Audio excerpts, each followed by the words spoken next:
Good morning, everyone. We're just starting the webinar. We're going to wait a few minutes to see if a few more people join us, and then I'll begin the webinar.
All right, I think we will go ahead and get started. Good morning, everyone. My name is Jaylene Heron.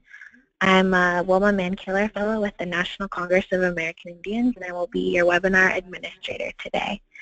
On behalf of the National Congress of American Indians, I'd like to thank you for attending this webinar called Native Vote 2016 Webinar Series, Engaging Native Millennials. Before we begin the presentation, I'd like to go over some of our webinar features. First, you should see on your screen the PowerPoint for today's presentation. If during the presentation you experience any lag in slide transition, it may be a result of internet connection, so just give it a few extra seconds to update on your screen. Currently, with the exception of panelists, all audience phone lines are muted until conclusion of the presentation. But if you would like to ask a question, you can type it into the questions box on your webinar control panel. After the presentation, we will have a Q&A session, and panelists will answer questions submitted through the questions box. If you would like to ask your question over the phone, please use the raise hand option so we can unmute your phone line after the presentation. Also, our webinar software archives all questions submitted through the questions box. So if we are unable to answer or address your question, we will follow up with you after the webinar has concluded. And finally, this webinar is being recorded so that we can share the presentation with you and others not able to attend today. Now that we've covered some of the webinar features, I'd like to go over our agenda and our presenters today. So today we have joining us Malia Villegas from the National Congress of American Indians, Jen Tolentino from Rock the Vote, Jane Hill from the Confederated Tribes of the Umatilla Indian Reservation, and Lennox Lewis from the Confederated Tribes of the Umatilla Indian Reservation Youth Council. Today's webinar will begin with Malia Villegas, who will go over why getting out the youth vote is important for Indian country, and she'll go over some data and trends compiled by the National Congress of American Indians. And then she'll go over the Native Vote Supplement to Democracy Day, which will be explained further by Jen Tolentino from Rock the Vote, and she'll also go over the Millennial Challenge from Rock the Vote. And then closing out today will be Jane and Lennox, who will go over some of their youth outreach and experiences from their reservation. And then finally, we will close with some questions and answers from our panelists. And with that, I will change it over to Malia Villegas, who will go into her presentation. Great. Thank you, Jaylene. Can everybody hear me? Can you hear me okay? Okay. And hopefully you can see the the PowerPoint here, it should say Native Youth Count. So I should say Chamain Waka. Good morning, good afternoon, everyone. Thank you so much for joining us. My name is Malia Villegas. I am Alutiiq Shukpiaq with family from the islands of Kodiak and Afognak in Alaska and Oahu and Lanai in Hawaii. And I serve as the director of the Policy Research Center at the National Congress of American Indians. We are the nerds, the geeks, the pointy heads of NCAI, so I'm very excited to share with you a little bit about what we've learned about how important the Native youth vote is and some examples of ways that we hope we can support your efforts to encourage youth to vote, to help showcase why their vote matters, and to get as many Native people out to vote in these important elections at the tribal, local, state, and national level. So I usually like to start this presentation with a little humor. This is a comic strip that we've used in a few of our presentations. And so what you see here is a kind of a Native grandfather sitting with could be his grandson, and they're listening to a radio broadcast. And on the radio, about a year or two ago, these stories were making headlines. It says, non-white babies now outnumber white babies in America for the first time. And Grandpa's listening, and he says second, to indicate it's actually the second time.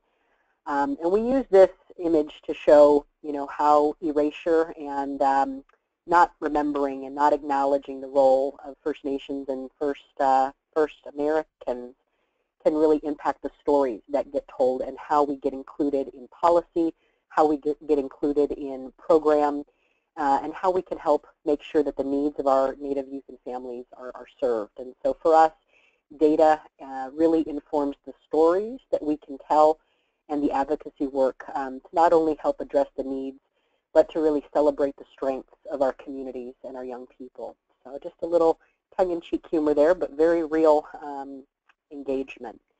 In terms of a few of the data slides here, this just gives you a quick snapshot around some of the census figures showing our numbers. You'll see in the red the American Indian Alaska Native alone numbers collected through the census, and then the gray is the American Indian Alaska Native multi-race. So 2010, our most recent census, 5.2 million. So at a national level, we make up close to 2% of the U.S. population. We find it's very important, however, to look at this at a state level because you tend to get a different sense when you go from a national, nearly 2% figure, to looking at what's going on in some key states. So the dark blue states here are places where American Indian and Alaska Native people make up more than 3%. In a state where I come from, like Alaska, we make upwards of 17% of the total population there. And if we're talking about school-age children, it's actually 25%. So it often makes a more compelling case when we look at state-level data, and you'll see in a moment why we think these kinds of data are really important in the Native vote conversation. So certainly looking at states you folks may come from, the other dark blue states here, and then the light, or the kind of sky blue color, are the 8 states here that have between 1 and 3%, and then the light is less than 1%, although we find that getting out the Native vote is really important in all of our states. A little bit more specific on that front. So what we've done is tried to represent this data a little differently. The top states with the highest percentage of American Indian and Alaska Native voting age population. So we've taken these data from census. Again, you see Alaska tops out, and these are voting age, people who are eligible in terms of their age to vote.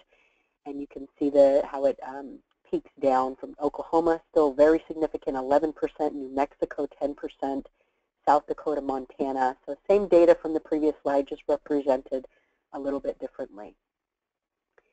We've broken it out also in terms of telling the story about how the Native vote matters. Even though we are, just under 2% nationally, when we look at the state level and we look at particular races, for elected positions in Alaska, for instance, Lisa Murkowski, one of the only people elected through a write-in campaign. She won by 3.1% for her Senate seat, and we make up there, in this case we were looking at a different year, so 17 to 19% of the population. So We know, and she credits the Alaska Native community as having assisted in securing that seat for her. Mark Begich, similar story there, 2008. We've got Heinrich in New Mexico, Johnson in South Dakota, Tester, Montana, Heitkamp, Flake, Cantwell, Merkley, Heller, and Franken. You can see that even though we make up a small percent in many instances, the gap in some of these really key races can come down to getting out the Native vote. And different parties have started paying attention to this in different ways and working to campaign and get out the vote. And so we think that particularly when it comes to young people, helping them understand that one vote does matter and getting out a whole community of people can change the course of a particular race, but also in a couple of these cases, the balance of power in Congress. So it's really important to work together to help tell some of these stories. Another piece of this, so you saw a little bit about the states that have high Native populations. We will often use a few of these infographics in talking to young people and other potential voters. Given that Alaska, for instance, has the highest proportion of Native people within their state population, we would typically expect that they would have the highest number of Native people in elected legislative positions at the state level. But from this infographic, we see that's not the case. Actually, Oklahoma, it's head and shoulders above any state. They, at the time we did this data look for the last election, had 22 elected legislators who were Native American Indian or Alaska Native. And in some of the work we're looking at around education policy in the state of Oklahoma, juvenile justice policy, health policy, they're showing a lot better outcomes for American Indian and Alaska Native youth and families. And this is one of the stories that we think contributes to that. When you have more Native people elected into state office, the narrative and the emphasis and the familiarity of what the needs are and the voice can be stronger. So this is part of telling that story. But looking at the other states, New Mexico has a very significant footprint, as does Montana, Arizona. But we also think in the work to get out the Native vote, we're not only encouraging young people to register and to actually exercise their right to vote, but to consider running for office. We need our young people out there drawing attention and sharing with us their perspectives and vision for our communities. This is one other infographic we've used, and the story that I like to tell here, what you see is of those Native legislators at the state level, what proportion are female, 31%, and what proportion are male, so 69%. And often I'll sit with young people and say, you know, what do you think about that? Is that what it should be? And many will say, no, it should be 50-50. I had one group of young women from the Midwest come in, young Native women, and they looked at that, and I said, well, what do you think? Is that what it should be? And they said, no. And I said, okay, well, what should it be? And they said 100% female. And I thought, okay, well, that's one perspective. But it's a great way, you know, to use data to get young people to think with us about what our representation should look like at the national level, state level, and certainly at our tribal level. So just an example of how to use data. A couple more slides here to round up. This gives a distribution of age for, on the left in the red, for American Indians, Alaska Natives, compared to the total U.S. population. And what you see, what we like to draw attention to, is that our population is very young. So if you go down to the left, you look under, so 20 to 24 and below. So basically everyone under 25. We have a much larger group, about 42% of our total population is under the age of 25 as American Indians, Alaska Natives, compared to 34%, I believe it is, for the total U.S. So 42% compared to 34%. So getting out the Native vote, you know, really does have to include outreach to our young people, and also, you know, to center issues that affect our youth and our families, because they make such a large proportion of our population up.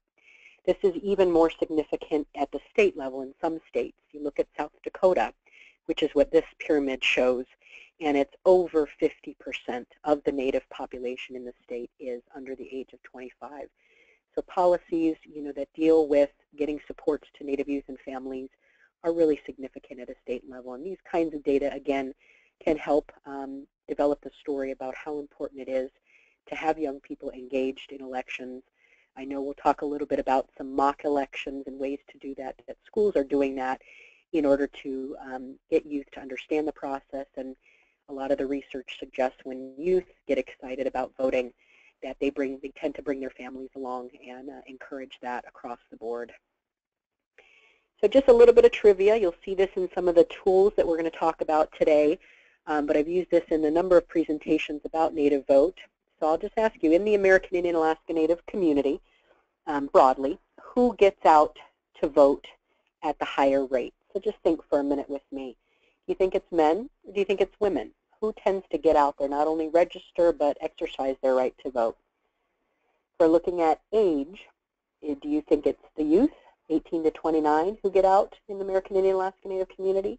Is it our mid-range folks between 30 and 55, our moms and dads and uncles and aunties? Or is it our elders, our 55 plus? Be interesting to think with you about what that looks like for your community. Some of the data that we assessed in Montana and New Mexico suggested, for the last presidential election, suggested that Native voters in those two states tend to be female, and they tend to be between the ages of 35 to 64, so kind of the higher end of the mid-range. But these are our mamas and our grandmas who tend to get out and register, but actually exercise their right to vote. However, when it comes to looking just at registration rates in those same two states, what we found is that it tends to be young Native men and women, age 18 to 24, on the younger range here of the youth, who are registered at the highest rate of all groups. So it seems that the getting out the vote is really working in those places around registration, but we may need to look more about what it takes to actually get people to the polling locations for national elections. So that's one way of kind of thinking with and engaging folks about what the trends look like and who's getting out there, and even doing some competitions, you know, to compete. I know that a lot of our folks love to have some bragging rights when it comes to some of these efforts. A couple more quick slides here around data. This is another infographic. We have a number of, we have a brochure that we developed with some of these data that just shows some of the state populations and then the key races as well that you saw in an earlier slide, but just a different way to tell the story. Top 10 states and a few of the cases where the Native vote made a real significant difference. I wanted to kind of end with a couple quick slides here of other data points. One of the things that we know, there's a college survey of college seniors that's developed every year at UCLA.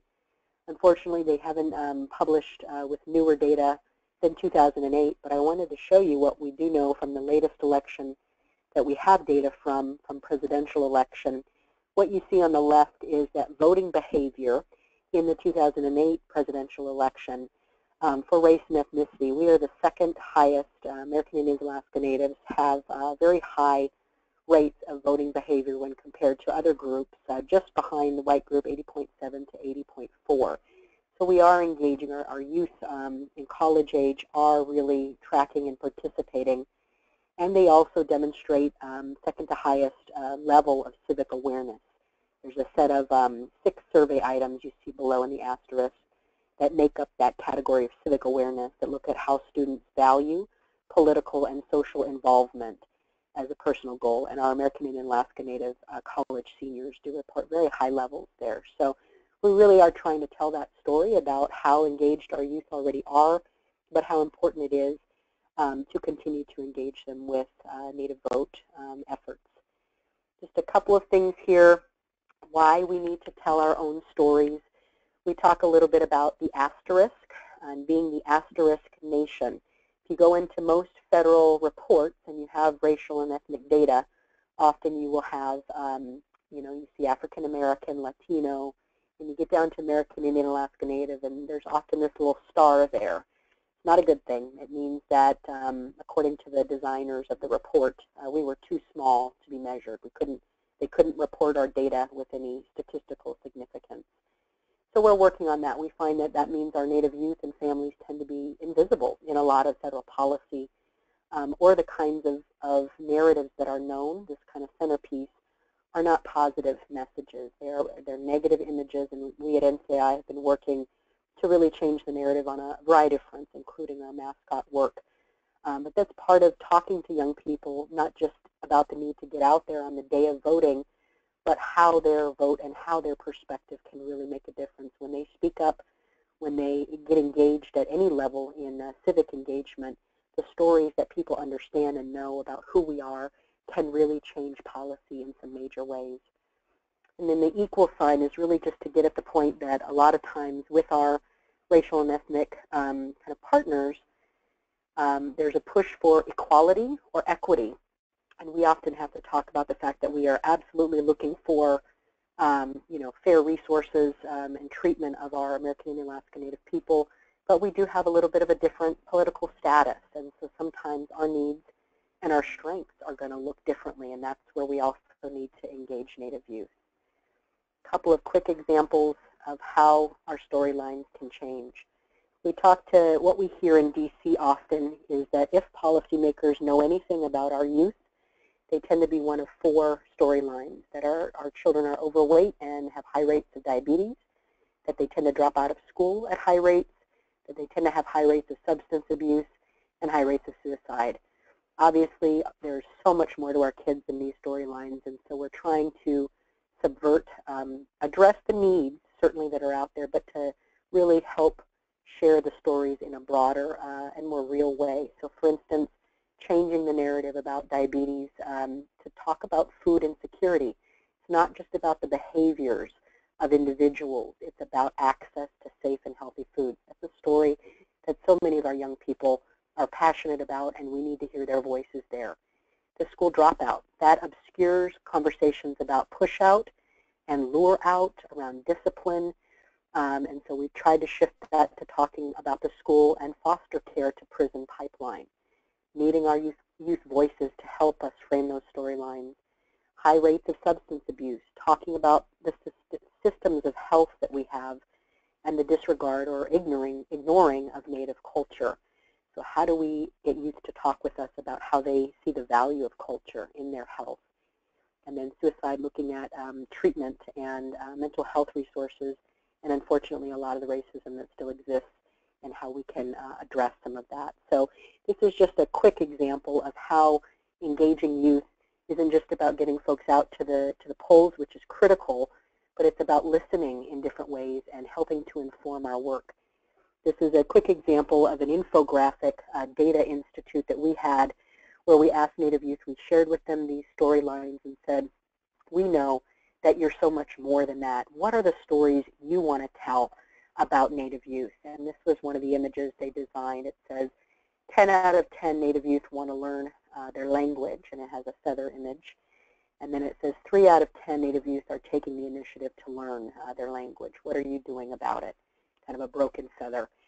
And I asked them, where did they get the data? And they said, well, we just took a little poll around the table.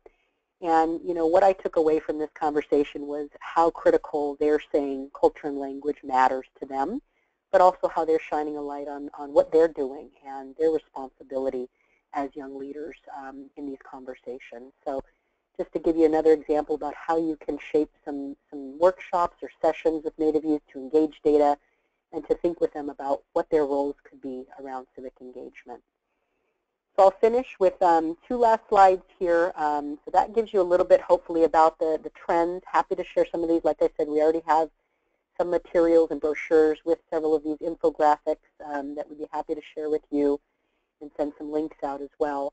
But we wanted to really highlight with our partners, Rock the Vote, who I'll be shifting to here in just a moment, a document that was developed really for use with teachers, but could also be used in after-school context, anywhere that you want to get young people involved in thinking about the Native youth. I won't steal too much of Jen's thunder around talking about Democracy Day, but it was developed as a supplement to what you'll hear about in a moment. So it's a text-based document that we send out to anybody who requests it, and it has about 5 different sections to it, and kind of like a facilitator's guide. And the sections include history of the Native vote. So there are some trivia questions that you can build in and help to share with youth the history of the Native vote. Both Native and non-Native youth are appropriate for this. It also talks about voting rights in the early U.S. Constitution to get at a little bit how Native people are different, kind of fuels into the unique political status, talking a bit about sovereignty and treaty and the connection to Native vote to help explain the importance. And then it goes into Native voting options. So there's some examples of tribal IDs, giving some youth in different states an example of which identifications are acceptable or can be used to check in for voting, some information on early voting and other more policy-based trivia, and then finishes up with some of these infographics about the power of the Native vote. So we just wanted to supplement some of what Rock the Vote's already doing with data and information specific to Native people and to getting Native youth and other youth excited about getting involved. Here's a quick snapshot of some of the voter IDs information. Places in red are where a photo is required and no tribal ID or language is provided for, versus those in green where the photo is required but a tribal ID is accepted at the polling places. There's a few other things on this map, but just to give you a sense of all the different ways you can be talking and thinking with young people about getting out their vote. So that's the end of our presentation here. Thank you for listening. Happy to share any of this, and it will be recorded, as Jaylene mentioned. So I'll go ahead now, and we'll change our presenter to Jen Tolentino from Rock the Vote.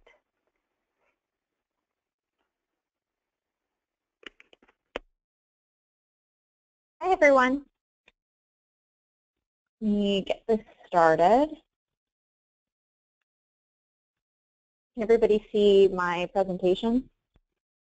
Sure can. Awesome. I realize that everybody's on mute, so it's probably not helpful. But so Rock the Vote is the largest nonpartisan nonprofit organization focused on engaging young people in elections. We've been around for 25 years, and we use a mix of pop culture and music and technology to reach young people where they are. And so we have a number of different programs focused on engaging young people, and one of the communities that we're super focused on really is, you know, those young people that aren't necessarily already going to engage in elections. We don't want to just make fun videos for those young people that are already going to vote and now they have a fun gift. Like, that's great, and we love making voting fun, but we also want to focus messaging on communities of color and those individuals that might be disenfranchised, and working with small organizations that are focused on civic work to uplift their voices and partner with them to give them the tools that they need to, you know, reach out to their communities. And so that's really what Rock the Vote role is in this space, is one, you know, creating a lot of momentum around young people and getting them engaged and getting them excited, but also working with organizations to help them reach their communities.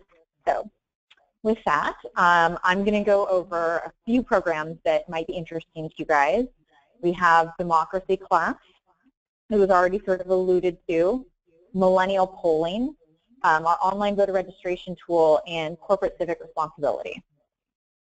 So, Democracy Class. We started Democracy Class in response to the idea that how do you engage young people beyond when there's elections? So rather than always focusing all of our energy around these big federal elections every 2 to 4 years and then kind of not having a way to really get people excited about it in general, and, you know, seeing this really dearth of civic education happening and getting defunded across the country, we created Democracy Class.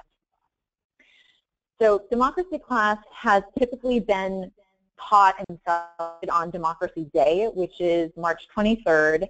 We chose that day to mark the time when Congress passed the 21st Amendment, which is when 18-year-olds got the right to vote. So we do a giant push on March 23rd every year to get teachers and elected officials and civic leaders to teach Democracy Class in classrooms across the country.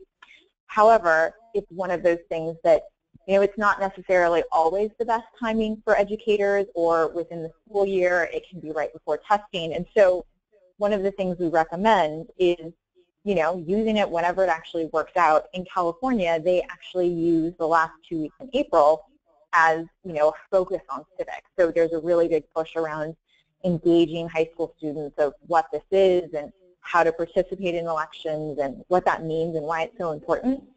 And they use this lesson plan as part of that.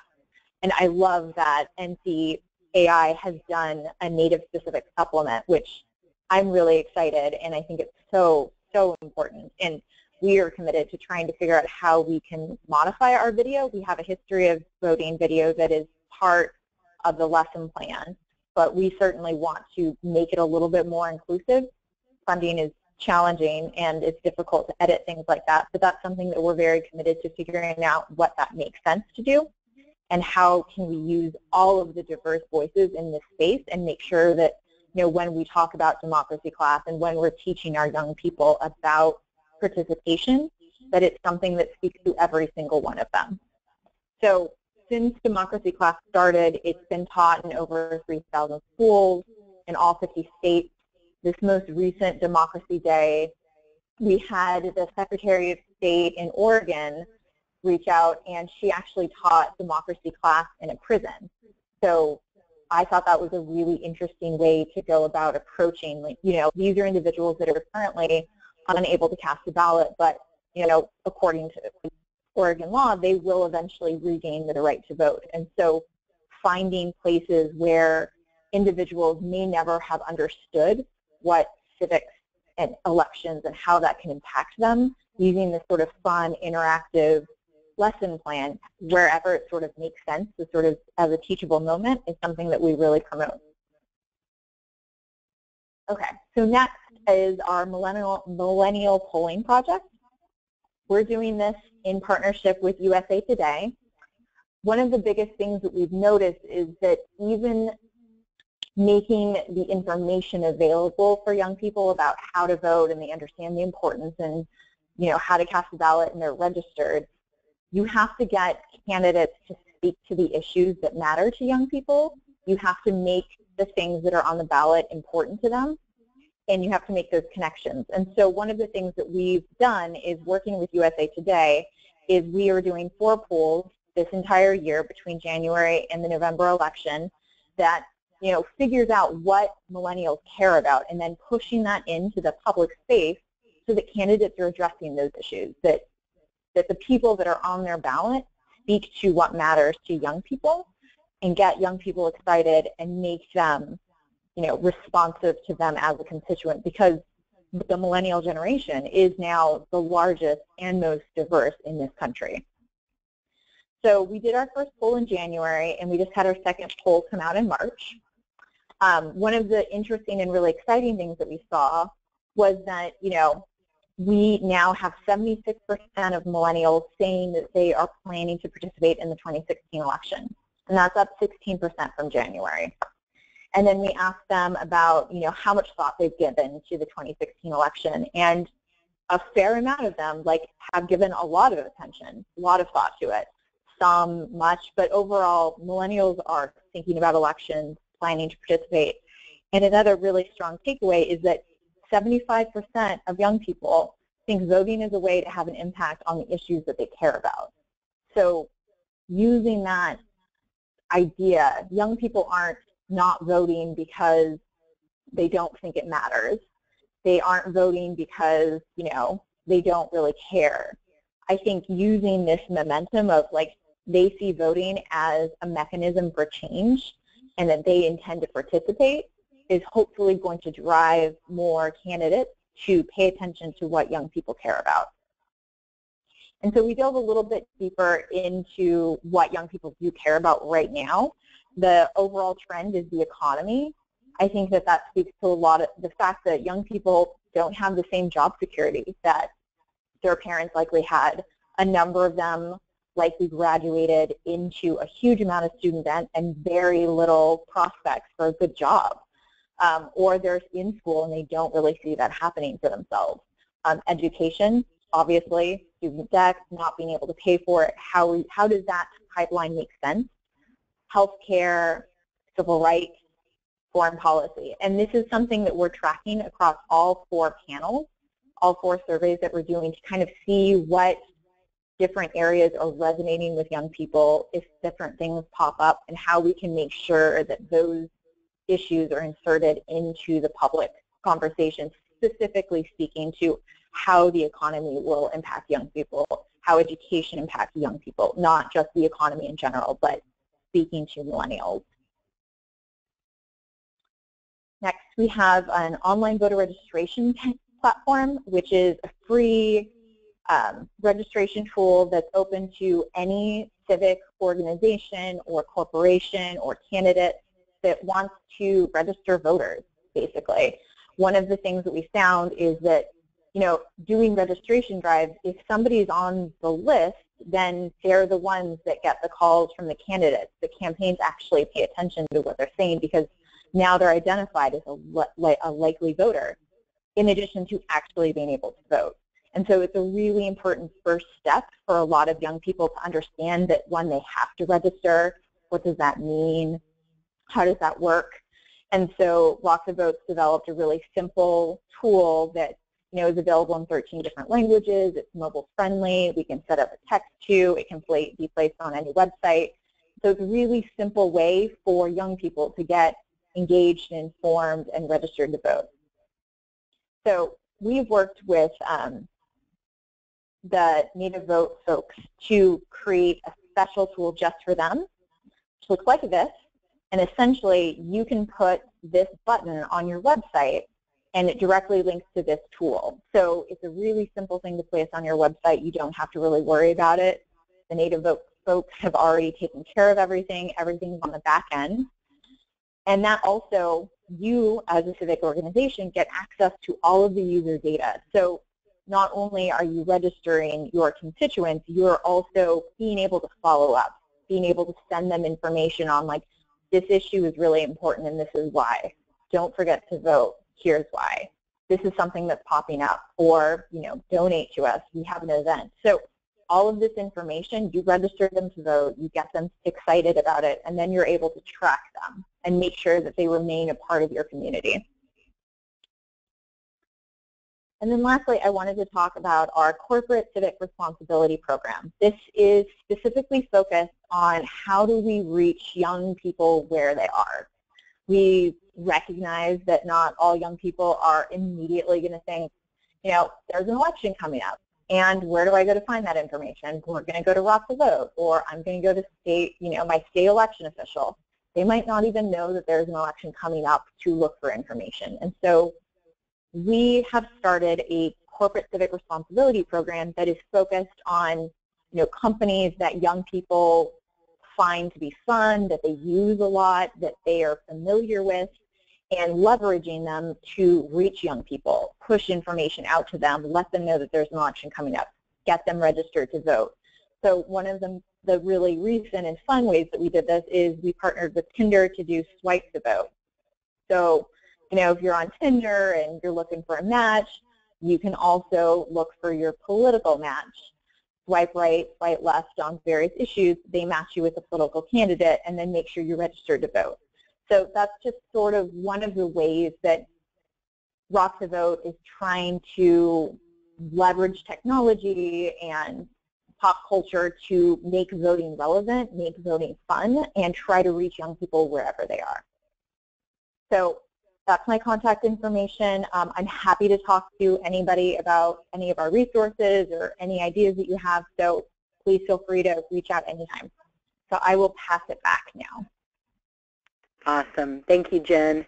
We will have Q&A here in just a moment. It's very exciting work. I'm going to go ahead and transfer now over to Jane Hill and Lennox Lewis from the Confederated Tribes of the Umatilla community. Thank you. This is Jane Hill. We're happy to be here, and Lennox is going to talk to you about what we're doing here in Pendleton, Oregon. Thank you guys for inviting me, or us, to talk with you. My name is Lennox Lewis, and I'm 17. I'm the chairman of the Tribal Youth Council here on the Umatilla Indian Reservation, located in Eastern Oregon. We have over 3,000 enrolled members, including the Cayuse, Umatilla, and Walla Walla tribes.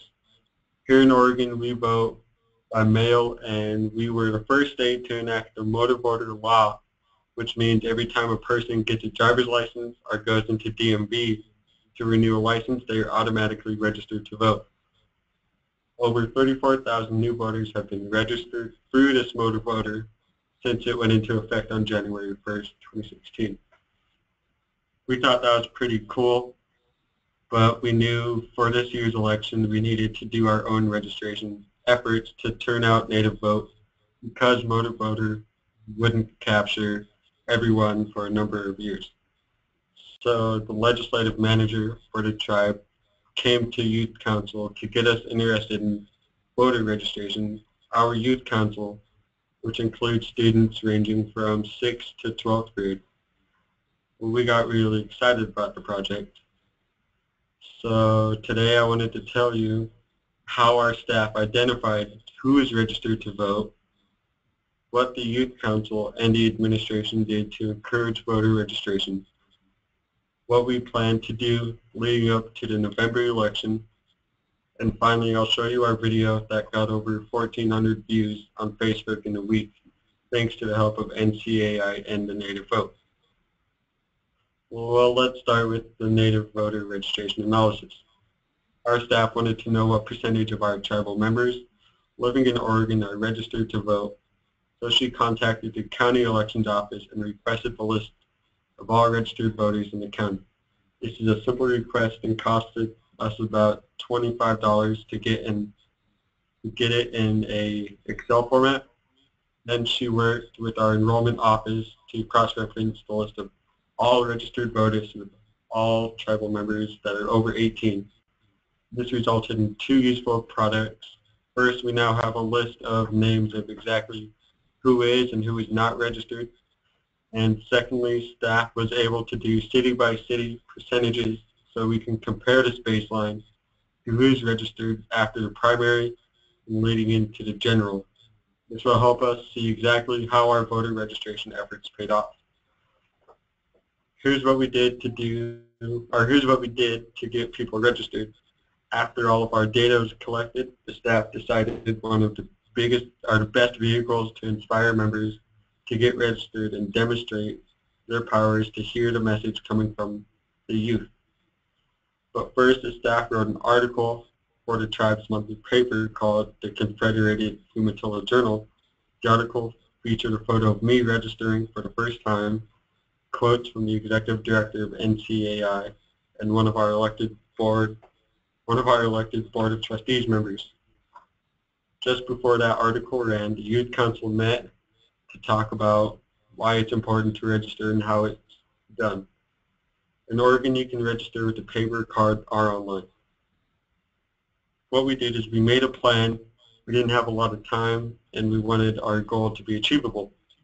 So we set a goal to register about 65 people, decided to focus on an online registration to reduce the risk of cards getting lost or turned in after the deadline.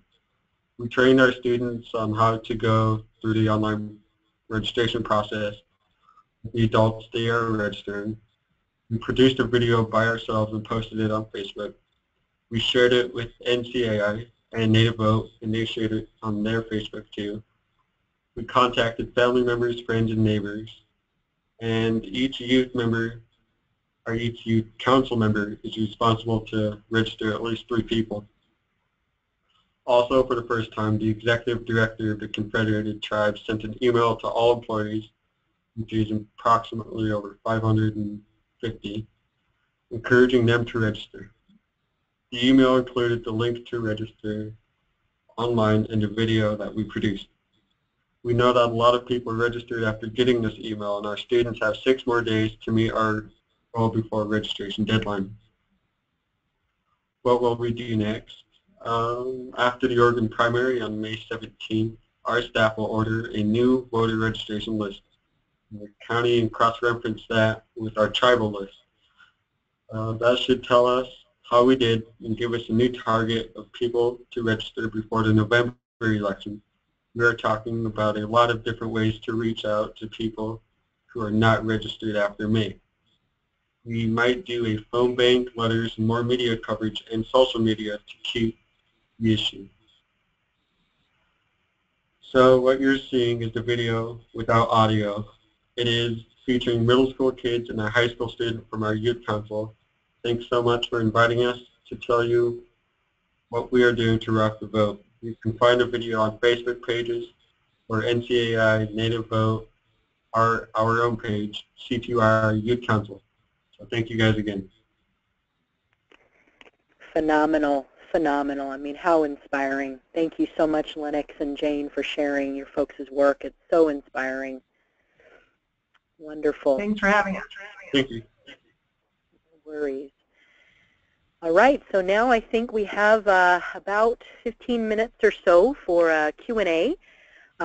So if anyone has any questions or comments or wants to engage with the panelists, we'll just ask you to go ahead and raise your hand. It's in the webinar interface off to the right of your screen. There's a little hand raise button, and that will let us know that you have a question or comment, and we can take you off mute. We'd unmute you all, but then everybody might be talking at the same time. So if you also would like to mention your comment as part of the text-based tracking for this, you can insert a question, and we can see that someone's left a question, and we're happy to read it out and present it to the panelists. Does anyone have any questions or comments? Oh, somebody has. Okay, so Shelly Diaz, I'm going to go ahead and unmute you. Good afternoon. I'm Shelly Diaz from the Mille Lacs Band of Ojibwe, and we are happy to announce that we have one of our band members who was nominated to be the Senate candidate for her congressional district up at the reservation. So it's really awesome. Yeah, Chyla Brown. She's going to be our Senate candidate. So we're real excited about that for our local Minnesota Senate race. Beautiful. Congratulations to her, and as you heard, running for office is certainly something we want to encourage across the board.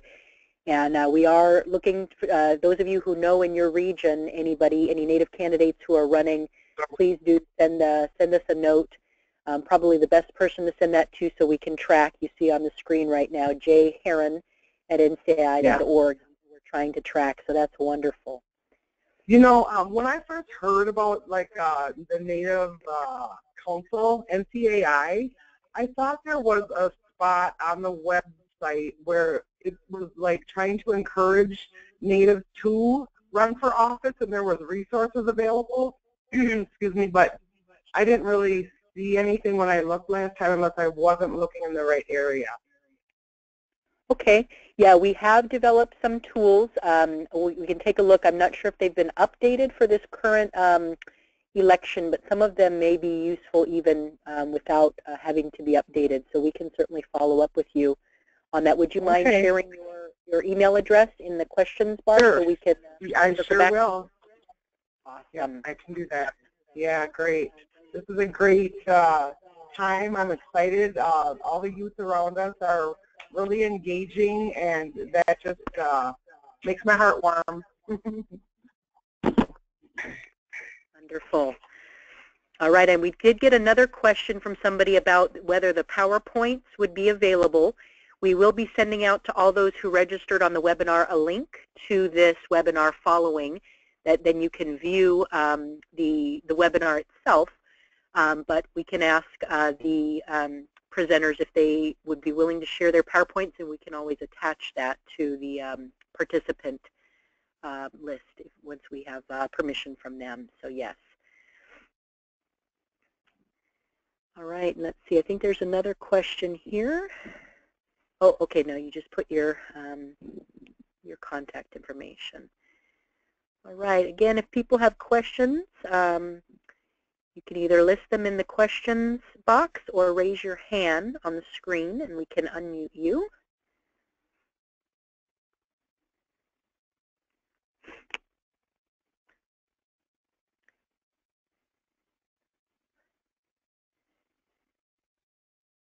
Lennox, I actually had a question for you and Jane.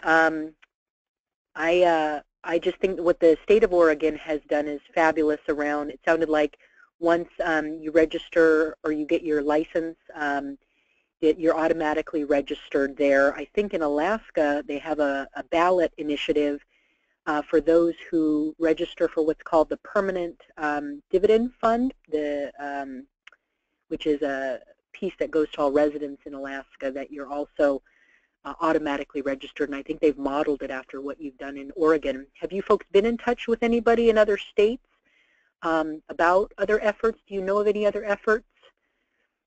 We have not. We really decided to start small with our youth council doing a kind of a mini effort for the primary, and I think it's attracted a lot of really positive attention. We've had the kind of moral discussion with a lot of members who previously have only chosen to vote in tribal elections and actively chose not to vote in city, state, and federal elections. And I think the youth message about this being important has truly persuaded some people to take that step. Great.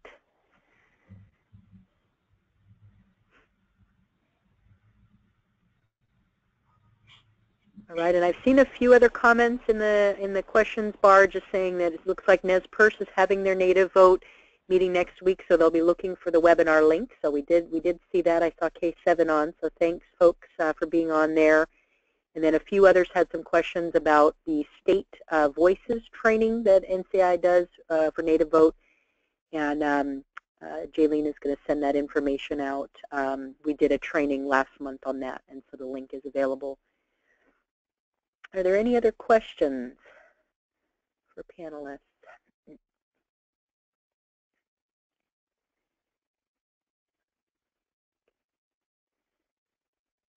Okay. Well, Jaylene, do you want to share anything else about Native Vote, any websites or anything coming up? I'm kind of putting you on the spot, but. Yeah, no worries. I can share some information. So we have our website, nativevote.org, that it's kind of under construction right now. So if you go on the resources on the website, so things like our Democracy Day tools, our guide for wanting to encourage Native people to run for office, those are still available on our Native Vote website. It's not the best looking right now because we're in transition, trying to update everything, but all the information is still available to you. So you can visit that for any resources. The best way to keep up, though, with our Native Vote efforts at NCAI is through our Facebook and our Twitter. So that's facebook.com/nativevote. That's where we put up all our updates about webinars and information about what other communities across the country are doing for their Native Vote efforts. You can also follow us on Twitter at Native Vote. A lot of people have been using this hashtag NativeVote16 to kind of share resources. Mark Trahan is a prominent Native journalist, and he has been kind of doing a lot of Native Vote data work just on his own interest and time, and so often when he posts, he uses that hashtag. Other people use that hashtag to share about their efforts, or that's kind of like a cool way to track on Twitter what tribal communities across the country are doing for their efforts that are, of course, more and more people are doing them as the elections get closer and closer, so that's kind of a cool thing you can follow on Twitter, and that a lot of young people use as a forum to share what they're doing. We also have an Instagram that we use at Native Vote that we can do, because we know our young people and just Indian country in general use social media at really high rates, and we realize that's often the best way to get in contact with people, and it's fun and interactive. So I'd encourage you to find us on social media, and you can submit questions to me over email or over our social media account. Awesome. Thank you so much, Jaylene. All right, with no further questions or hands up, we'll go ahead and finish up. And like I said, we'll be sending out the link to the webinar recording to participants that you can feel free to forward to others. and we'll ask our presenters if they'll be willing to share their PowerPoints, which we will attach to that email. So thank you so much for leading the effort to get out the Native vote. Please know that NCAI and Rock the Vote and many of our tribal partners like Umatilla are here, standing to help share information and to celebrate the fact that every Native vote counts. So thank you, folks. Be safe and take good care.